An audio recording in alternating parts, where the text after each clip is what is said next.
ζεστάθηκε λίγο, κύριε Υπουργέ. Ζεστάθηκε η τρόμβα. Ναι. Καλά, τώρα τι θα γίνει, θα τη κάνουμε αέρα. Όχι, θα περιμένουμε λιγάκι να κρυώσει και θα φύγουμε. Ωραία. Ώστε να κρυώσει η τρόμβα, λοιπόν.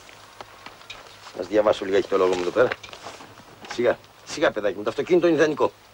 Μας το δίνεις από το Υπουργείο Εξωτερικών. Το δικό μου αυτοκίνητο του Υπουργείου μου χάλασε. Το αυτό όμως όχι, σε παρακαλώ πολύ. Όχι και εσύ. Πρέπει να το παραδώσω άθικτο.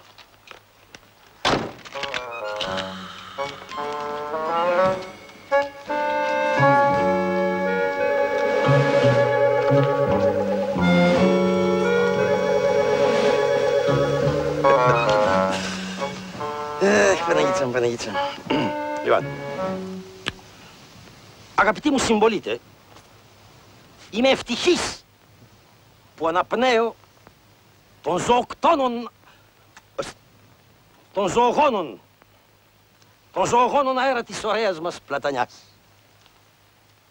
Δεν είμαι θα οι άνθρωποι των λόγων. Είμαι θα οι άνθρωποι των έργων. Θα σας εξαφανίσομεν. Όχι, αδερφέ. Θα σας εξασφαλίσομεν.